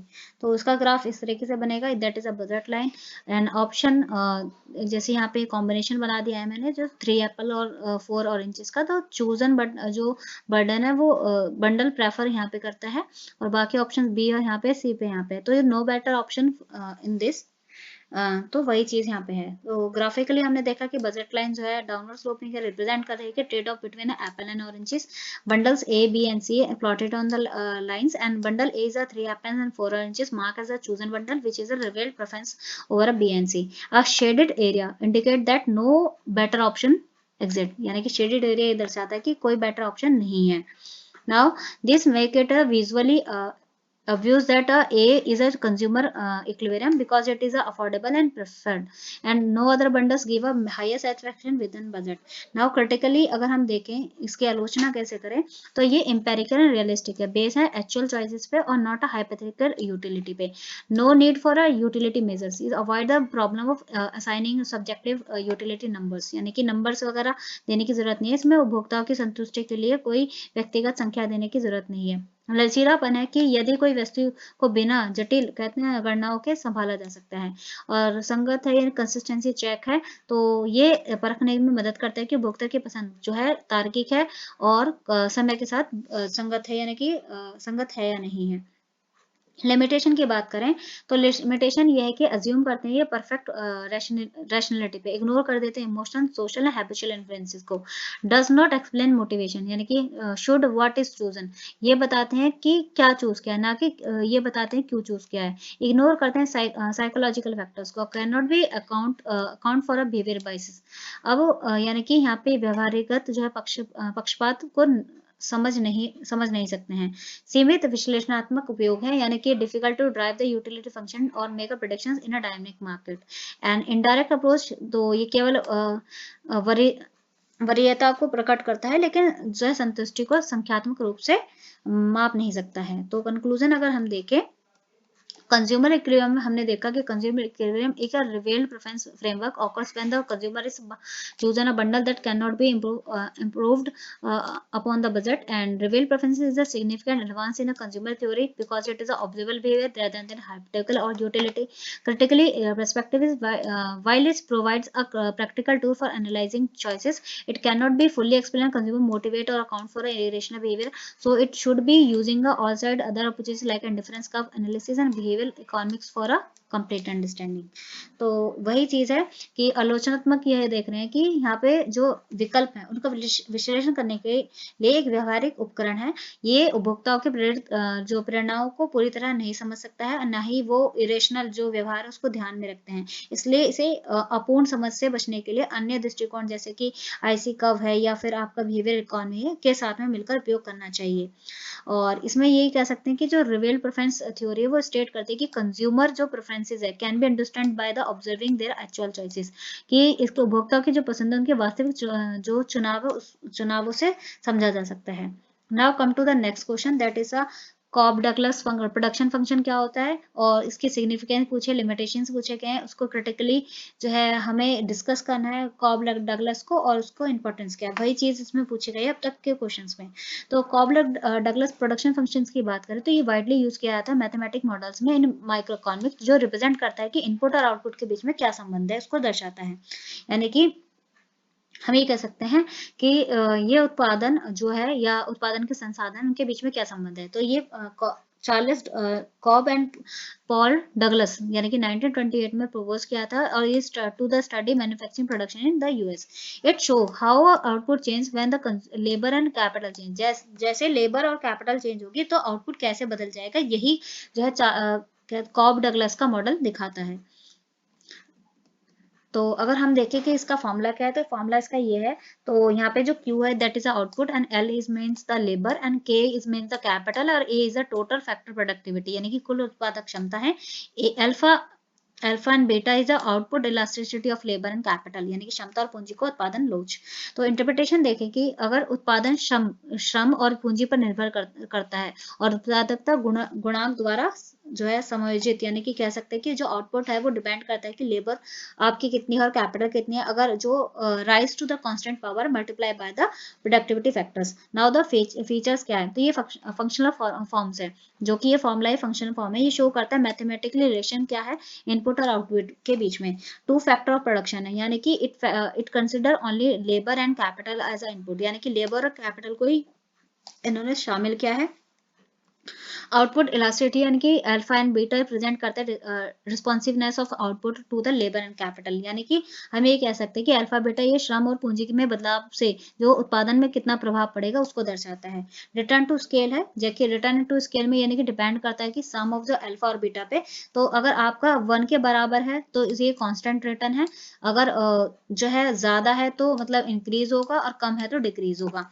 तो यहाँ पे अगर हम एक डायग्राम है ये इसका कॉबलर्स डगलस का डायग्राम है, तो यहाँ पे ये यहाँ पे increasing increase return to scale है, यहाँ पे कांस्टेंट है या डिमिनिशिंग रिटर्न टू स्केल है, और ये जो है ओरिजिन, और यहाँ पे स्केल बनाएंगे तो कैसे इसके देखें, तो अगर जो increase rate return to scale है यानी कि ए से के तक जो बढ़ा है, यानी कि ये वाला हिस्सा जो ए से के तक जो बढ़ा है, तो इसमें क्या है, in this phase when the input are increase, अगर इनपुट बढ़ाए जाएंगे तो आपका आउटपुट भी जो है ज्यादा बढ़ जाएगा। तो यानी कि कहने का एग्जांपल यानी कि ले कि इनपुट को दुगना करने पर उत्पादकता भी दुगने से अधिक बढ़ जाती है। तो रीजन क्या है इसके, तो रीजन ये है कि विशेषज्ञता या संसाधनों के से बेहतर उपयोग के कारण दक्षता बढ़ जाती है, कि आप जो है किसी चीज में क्या है आपकी जो स्पेशलाइजेशन हो जाती है, बेटर यूटिलिटी होती है आपकी रिसोर्सेज की, तो आपकी जो इफिशियंसी है यानी इफिशियंसी इंप्रूव हुई है क्योंकि स्पेशलाइजेशन हो गया और बेटर यूटिलाइज कर रहे हैं आप रिसोर्स को, तो इसी वजह से आपके जो प्रोडक्ट आउटपुट्स होगा वो भी इंक्रीज हो जाएगा। Now constant return to scale, constant return जैसे कि हम यहाँ बात करें के से एस तक, यानी कि के से सॉरी के टू सी तक, यहाँ पे यहाँ कांस्टेंट है। कांस्टेंट की अगर हम बात करें तो कांस्टेंट में क्या होता है कि यहाँ पे जो उत्पादन है इनपुट में वृद्धि से बिल्कुल अनुपात में बढ़ता है, यानी कि हम ये कह सकते हैं कि जैसे कि अगर इनपुट को दुगना करने से जो उत्पादन भी दुगना होता है, पहले वाले में इंक्रीज हो रहा था यानी कि उत्पादन जितना क्या था उससे दुगने से ज्यादा हो रहा था, यहाँ पे कांस्टेंट है मतलब जितना आपने इनपुट डाला उतने ही क्या था, अगर इनपुट आपने दुगना किया है तो आपका आउटपुट भी दुगना हो जाएगा, इसे कांस्टेंट कहते हैं। तो यहाँ पे क्या होता है कि फर्म अपने आदर्श उत्पादन सीमा पर कार्य करती है। अब आता है डिमिनिशिंग, डिमिनिशिंग की अगर हम बात करें, डिमिनिशिंग की बात करते हैं तो डिमिनिशिंग होता है ये वाला यानी कि सी से एच वाला। तो सी से एच वाले की अगर हम बात कर रहे हैं तो सी से एच वाले में क्या होता है कि सी से एच वाला यानी कि आउटपुट इंक्रीज कहते हैं less than proportional with the input increase, यानी कि जब इनपुट बढ़ता है तो उत्पादन जो है अपेक्षाकृत कम हो जाता है, कि आपकी अपेक्षा थी कि आपने इनपुट तो बढ़ाया लेकिन आउटपुट जो है वो कम हो जाता है, यानी कि इनपुट को दुगना करने से आपका जो उत्पादन है वो दुगने से कम होने लगता है। तो यहाँ पे क्या कर सकते हैं कि संसाधनों का अधिक उपयोग होता है और जो अति उत्पादन के कारण जो है दक्षता ज्यादा ओवर प्रोडक्शन करने लगते हैं, तो उसकी जो दक्षता है इफिशियंसी है काम करने की वो कहीं ना कहीं गिर जाती है। तो ए यानी कि ए से स्टार्ट ऑफ प्रोडक्शन, यानी कि अगर हम पॉइंट ए से देखा कि हमने स्टार्ट ऑफ प्रोडक्शन हुआ स्मॉल स्केल पे और एक इफिशिएंट था, लेकिन के टू सी गए तो यहाँ पे ऑप्टिमल प्रोडक्शन स्केल था और बेस्ट इफिशिएंसी थी यानी कि दक्षता भी सही थी, लेकिन सी से एच पे गए तो ये बियॉन्ड द ऑप्टिमल स्केल यानी कि आदर्श पैमाने से आगे चले गए और दक्षताएं भी यानी कि इफिशिएंसी जो प्रोडक्शन करने की थी वो भी कम हो गई। अब बात करते हैं diminishing marginal return, diminishing marginal return यानी कि एक साधन बढ़ाने पर उत्पादन बढ़ता है लेकिन धीरे धीरे, यानी कि आप साधन बढ़ाएंगे ना तो दूसरा स्थिर रहता है, लेकिन यानी कि एक साधन बढ़ाने पर जो उत्पादन होगा वो धीरे धीरे बढ़ेगा, एकदम नहीं बढ़ेगा। और सब्स्टिट्यूबल क्या बोलेंगे सब्स्टिबिलिटी ऑफ द फैक्टर्स, अगर इनकी बात करें साधनों का जो प्रतिस्थापन है तो यहाँ पे लेबर और कैपिटल जो है सब्स्टिट्यूट होते हैं एक दूसरे के सब एक्सटेंडेड, तो श्रम और पूंजी एक दूसरे के स्थान पर कुछ हद तक तालमेल खाते हैं यानी कि इस्तेमाल हो सकते हैं। तो अब बात करें कि आप जैसे आपके पास लेबर है तो कई बार आप लेबर यूज कर लें, कई बार आप कैपिटल यूज कर ले, तो ऐसे ही एक दूसरे के स्थान पर हम यानी कि इन्हें चेंज कर सकते हैं कुछ हद तक सिर्फ। कांस्टेंट रिटर्न टू स्केल में क्या होता है कि जहाँ पे आपका अल्फा प्लस बीटा जो है 1 होता है, जहाँ पे डबल इनपुट डबल आउटपुट होता है, यानी कि ऐसा होता है जहाँ पे जितना आपने इनपुट लगाया उतना ही आपको आउटपुट मिल जाता है। और जैसे और स्मूथ एंड कॉन्वेक्स आइसोकेंट की हम बात करें तो आइसोकैंट्स ए वक्र जो है नीचे की ओर ढलान वाले होते हैं और मूल्य की और जो है यानी कि जो मूल की ओर कॉन्वेक्स होते हैं, यानी कि ओरिजिन की तरफ कॉन्वेक्स होते हैं। अब बात करते हैं बेस ऑन एम्पेरिकल एविडेंस, यानी कि इसकी बात करें तो it is a base on real world data और ऑब्जर्वेशन, यानी कि रियल वर्ल्ड डाटा यानी कि वास्तविक आंकड़ों पर अनुभव पर आधारित होता है। सिंपलिसिटी होती है कि इजी टू अंडरस्टैंड होता है और वाइडली यूज किया जाता है इकोनॉमिक्स में। नाउ सिग्निफिकेंस की अगर हम बात करें तो ये सिंपल है और रियलिस्टिक भी है, यानी कि प्रोवाइड करता है क्वांटिटेटिव रिलेशनशिप दिखाता है कि इनपुट आउटपुट के बीच में क्या संबंध है, हेल्प करता है मेजर करने में प्रोडक्टिविटी, यानी कुल उत्पादन क्षमता ए से उत्पादन क्षमता मापी जा सकती है, यानी कि प्रोडक्टिविटी ए से, यानी कि टोटल फैक्टर प्रोडक्शन ए जो है वो मेजर कर सकता है efficiency of production. Elasticity analysis की हम बात करें तो how output change with input, यानी कि इनपुट डालने से आउटपुट कितना बदल जाता है, इस चीज को हम समझ पाते हैं। दूसरा प्लानिंग और पॉलिसीज में काफी इफेक्टिव होता है, क्योंकि हम we can take a decision like resource allocation, investment decision, economic plannings, applicable in empirical studies. तो अगर हम बात करें तो वाइडली यूज किया जाता है ग्रोथ एंड प्रोडक्शन एनालिसिस पे, both in micro and macro economics. तो और लिमिटेशंस की ये है कि यहाँ पे सिर्फ दो इनपुट्स को हम कंसीडर कर रहे होते हैं। यहाँ पे हम जैसे लैंड है, टेक्नोलॉजी है, उसको कहीं ना कहीं अदर फैक्टर्स को इग्नोर कर देते हैं।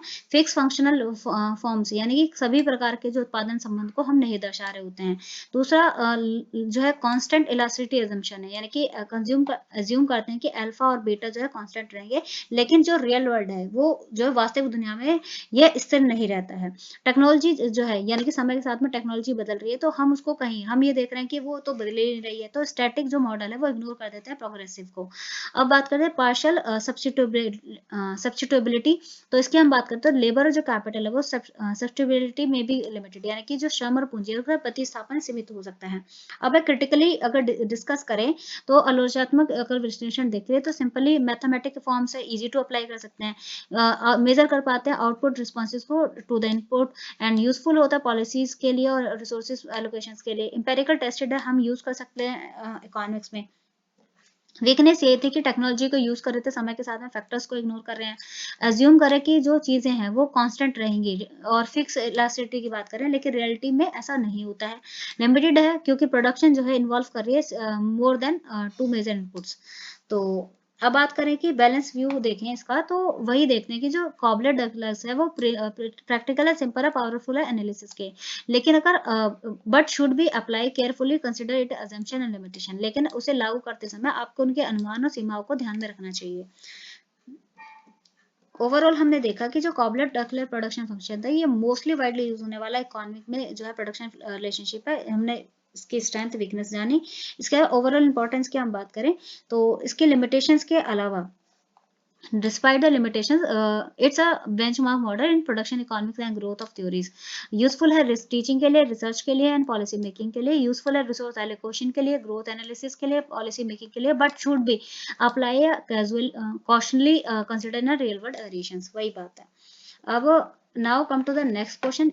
It is a last question in this video. Now the price assumption curve, consumption curve, and is it possible to drive the price consumption demand curve for the price consumption curve, and what is the income consumption curve, and differentiates between the inferior and normal commodity। तो इसमें हम ये topics discuss करने वाले हैं इस question में। इस तरीके से क्वेश्चंस आपके आए हैं। तो प्राइस कंजप्शन कर्व की अगर हम बात करें तो ये ग्राफिकली टूल होता है माइक्रो इकोनॉमिक में, जो शो करता है कंज्यूमर इक्विलिब्रियम की कैसे कंज्यूमर इक्विलिब्रियम चेंज होता है जब एक प्राइस के गुड, यानी एक गुड के प्राइस में चेंज होता है, और जो इनकम और जो अदर प्राइजेस होते हैं, अदर चीज के जो प्राइजेस होते हैं वो कांस्टेंट रहते हैं। तो हम ये हेल्प करता है अंडरस्टैंड करने में कि relationship between the price and quantity demanded, यानी कि हम ये कहना चाहते हैं कि जो प्राइस कंजप्शन कर्व है ये ग्राफिकली उपकरण है, ये दर्शाता है कि किसी वस्तु की कीमत बदलने पे उपभोक्ता का जो संतुलन है वो कैसे बदलता है, इक्विलिब्रियम कैसे बदलता है, जबकि आय और अन्य जो वस्तुएं वो स्थिर है, वो चेंज नहीं हो रही है, और मूल्य और मांगी गई मात्रा के बीच में संबंध को समझने में मदद करता है। एग्जाम्पल के तौर पर समझे कि अगर कॉफी की कंजम्पशन हम देखना चाह रहे हैं, हम इमेजिन करते हैं कि स्टूडेंट के पास फिक्स बजट है, ठीक है, बेवरेज के लिए, तो अदर बेवरेज जैसे लाइक टी एंड कॉफी उनके प्राइस सेम है, लेकिन जो कॉफी का जो प्राइस है वो चेंज हो जाता है सिर्फ। तो वहां पे अगर हम देखें तो अगर हम देखें कि जो अगर कॉफी का प्राइस 50 रुपए था, तो वहां पे स्टूडेंट जो है 4 कप तो कॉफी ले रहा था और कुछ टी ले लेता था। जैसे ही प्राइस कम हुआ तो उसने क्या करा, 6 कप कॉफी ले ली, कुछ चाय ले ली। जैसे ही फिर और कम हुआ तो उसने क्या करा, 8 कप कॉफी ले ली और कुछ जो है कुछ कप जो है चाय ले ली। तो तो प्लॉटिंग दिस इक्विलिब्रियम बंडल, अगर हम प्लॉट करते हैं तो यहाँ पे जो कॉफी और टी है वो क्या बनाएगा, पीसीसी कप बनाएगा, प्राइस कंजप्शन कप बनाएगा। तो अगर हम देखें तो हम यहाँ पे देख रहे हैं कि जो ड्राइविंग द डिमांड कप, तो जो पीपीसी है हम फोकस करें कि 50 रेट था तो 4 कप थी, 40 था तो 6 हो गई, 30 था तो 8 हो गए। तो ये जो नाउ प्लॉट अगर हम इसे प्लॉट करते हैं तो वाई पे अगर हम यहाँ पे ग्राफ बनाएंगे इस तरीके से, हम यहाँ पे एक अगर ग्राफ बनाएंगे तो यहाँ पे आ जाएगा x, यहाँ आ जाएगा y, ठीक है। तो यहाँ पे क्या आएगा, यहाँ पे क्वांटिटी लिख देंगे हम कॉफीज की, यहाँ पे हम उसका प्राइस लिख देंगे, ठीक है। और यहाँ पे जो demand cup from the coffee, यानी कि जो डिमांड कप बनेगा वो ये दिखाएगा कि क्या रिलेशनशिप है प्राइस और क्वांटिटी डिमांड के बीच में, ठीक है। तो आप इसी को ग्राफ पे प्लॉट कर सकते हैं।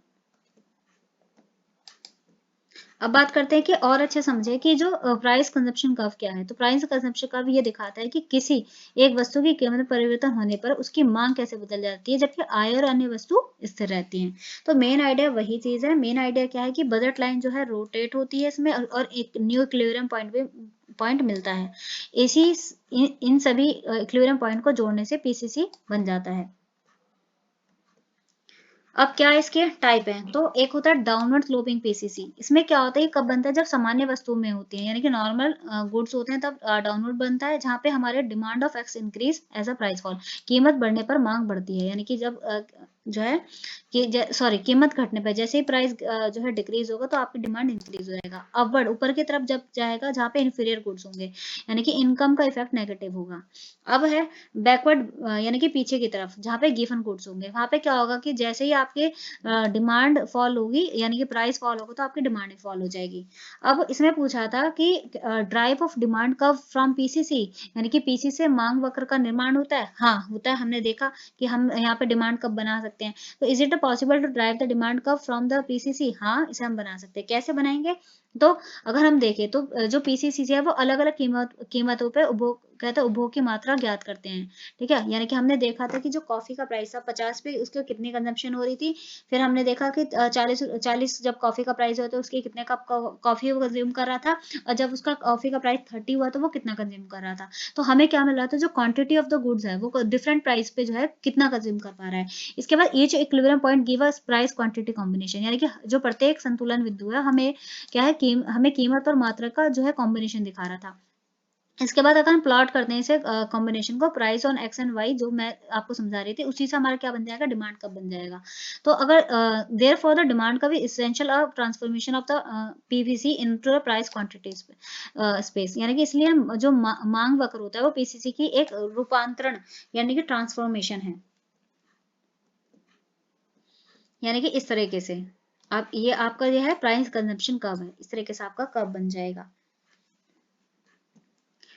अगर हम इसी को देखें तो यहाँ पे जो x है, यानी कि x यहाँ पे, यानी कि ये क्या है, यहाँ पे गुड x ले लिया है हमने, यहाँ पे गुड y ले लिया है।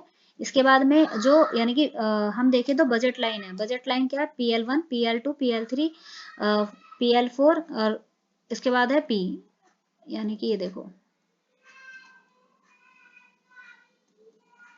ये देखो यहाँ पे आपका प्राइस है, यहाँ पे देखो PL1 PL2 PL3 and PL4, ठीक है। और इन्हीं को देखो यहाँ पे ये पॉइंट मिला रहे हैं ना हम, यहाँ पे जैसे इस प्राइस पे इतना ये कोई गुड एक्स गुड यहाँ पे लिया, और क्वांटिटी इसकी, यानी कि यहाँ पे इसका प्राइस था और यहाँ पे इतनी क्वांटिटी आई, जैसे जैसे ये मैच कर रहा है देखिए, तो वहीं पे आपका क्या बना, IC1 IC2 IC3 बन रहे हैं। और जहाँ पे M4 आया है, और M4 यहाँ पे जैसे यहाँ पे इन्होंने कोई क्वांटिटी खरीदी है M4, और यहाँ पे, तो यहाँ पे आपको यहाँ पॉइंट मिल रहा है, तो यहाँ पे क्या मिल रहा है, इसी से आपका क्या बनना है, पीसीसी बनना है। ये देखो इन सभी पॉइंट्स को मिलाएंगे तो हमारा पीसीसी कब बनेगा। जैसे मैं समझाती हूँ कि जो इंडिफरेंस, यानी कि जो PL1 PL2 PL3 देखा, वो रोटेट हो रहे थे toward the from the point P, and this happen because price of good x is fall, यानी कि ये इसलिए हो रहा था कि जो प्राइस ऑफ गुड है वो गिर रहा है, यानी कि उसका प्राइस गिर गया है। तो इंडिफरेंस जो कब है, IC2 IC3 IC4, ये रिप्रेजेंट करते हैं कि कितना सेटिस्फेक्शन इंक्रीज हुआ है। इसके बाद जो Q, यानी कि QRST, यानी कि इक्विलिब्रियम पॉइंट देखें आप, यानी कि QRST, ये जो इक्विलिब्रियम पॉइंट है, इसके बाद अगर हम देखें मूविंग ऑफ कंज्यूमर, अगर हम एट अ हायर प्राइस पे जो इक्विलिब्रियम है वो एट क्यू पे है, एज द प्राइस फॉल, जैसे ही प्राइस फॉल हुआ तो आर पे पहुंच गया, फिर क्या था जैसे ही फिर एस पे पहुंच गया, फिर क्या हुआ टी पे पहुंच गया, तो consumer buy more of good X, यानी कि एट अ ईच स्टेज, यानी कि कंज्यूमर जो है बाय कर रहा है ज्यादा से ज्यादा गुड एक्स, ठीक है। पीसीसी कर्व क्या होता है, पीसीसी कर्व जो है डॉटेड कर्व, यानी कि Q R S T is a price consumption curve, यानी कि जो है यानी कि पी क्यू आर और टी, इसको जो हम मिला रहे हैं that is a PCC curve. तो और ये it show the effect of price consumption और प्राइस चेंज ऑन कंजम्पशन। तो की ऑब्जर्व देखेंगे तो प्राइस जो है अगर एक्स का गिर रहा है तो क्वांटिटी जो है वो बढ़ जाती है, कंज्यूमर शिफ्ट होता है हाई इंडिफरेंस कर्व पर, और बजट लाइन जो है वो रोटेट हो जाती है, ना कि पैरेलल शिफ्ट होती है।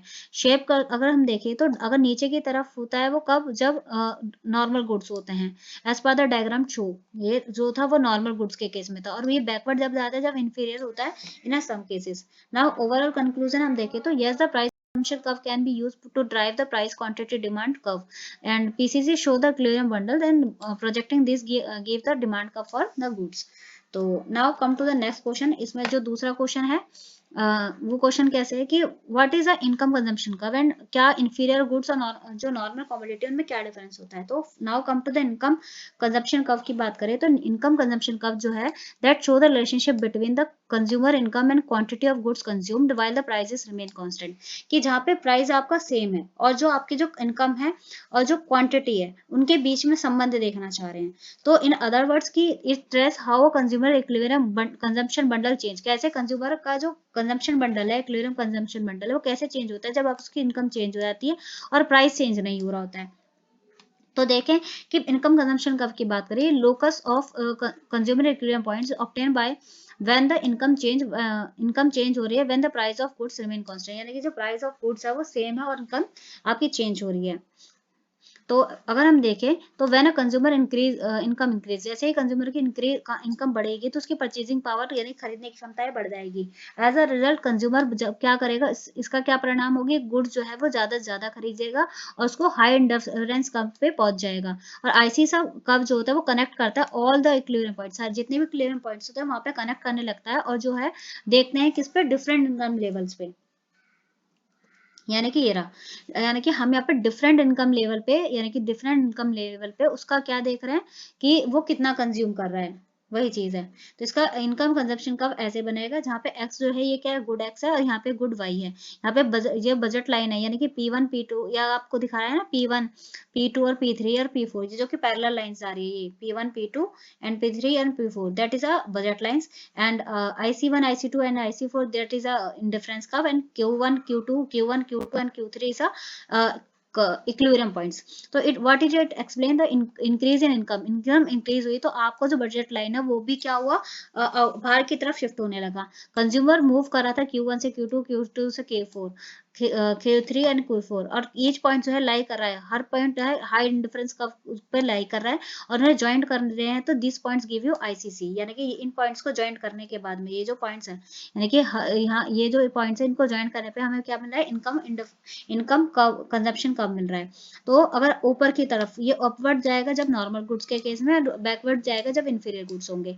अगर और एक एग्जांपल से समझे कि अगर परचेज देख रहे हैं हम good X and good Y की, तो इनकम आपकी क्या है, और good X and good Y देखें, आपकी अगर इनकम 100 रुपए तो आप गुड एक्स 2 खरीदे तो गुड वाई 3 खरीदे हैं। 200 इनकम हुई तो आपने जो है दुगना कर दिया, और यहाँ पे गुड वाई 5 कर दिए हैं। 300 हुई तो आपने जो है आपने फिर 2 वैल्यू ऐड कर दिए, और यहाँ पे वाई की 7 वैल्यूज इंक्रीज कर दिया। तो एज अ इनकम इंक्रीज हम ये देख रहे हैं कि इनकम इंक्रीज हो रही है तो कंज्यूमर जो है दोनों गुड्स को ज्यादा खरीद रहा है, और जो इक्विलिब्रियम पॉइंट्स है वो ऊपर की तरफ, यानी कि हिंड डिफरेंस कर्व जो है मतलब ऊपर की तरफ जाएगा। इससे क्या होगा, ज्वाइंट दिस, अगर हम इन्हें ज्वाइंट कर देंगे तो आपको इनकम कंजप्शन कर्व मिल जाएगा, वही जो हमने पैराग्राफ मतलब ऊपर देखा था डायग्राम में। तो अगर नॉर्मल और इंफीरियर गुड्स देखें तो नॉर्मल गुड्स क्या होते हैं, नॉर्मल गुड्स वो होते हैं जिनकी डिमांड बढ़ जाती है जब उसकी इनकम बढ़ती है, इसे पॉजिटिव इनकम इफेक्ट कह सकते हैं। डायरेक्ट रिलेशनशिप देखते हैं, और क्या था, आईसीसी जो है ऊपर की तरफ शिफ्ट हो जाता है। इंफीरियर की बात करें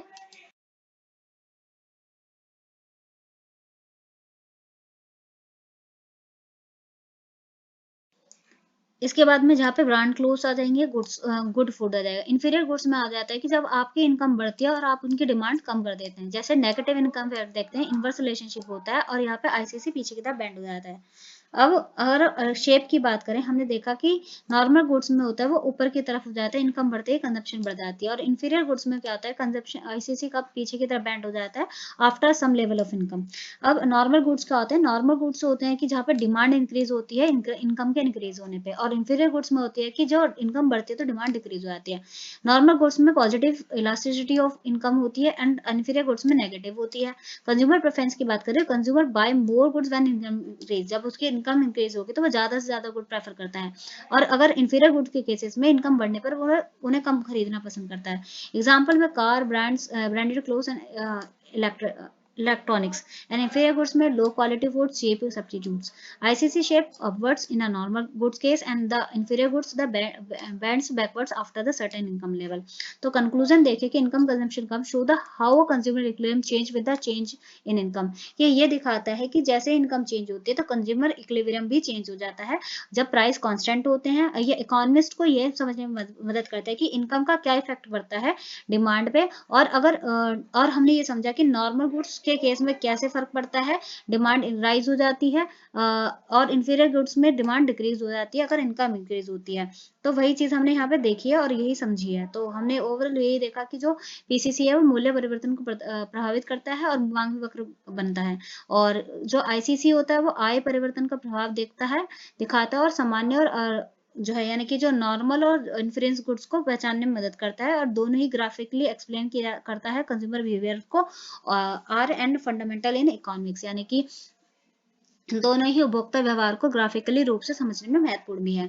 तो उम्मीद करती हूँ कि यहाँ तक आज हम यहीं तक पढ़ेंगे, और नेक्स्ट वीडियो में आपके लिए जल्दी लेके आऊंगी, और आपके कमेंट्स का मुझे इंतजार रहेगा। अगर आपको वीडियो अच्छी लगे तो आप नीचे कमेंट कीजिएगा जिससे कि मैं और वीडियो लेकर आऊँ और आपके लिए और लाइक करें, शेयर करें और मुझे सपोर्ट करें। मिलते हैं नेक्स्ट वीडियो में जल्द ही।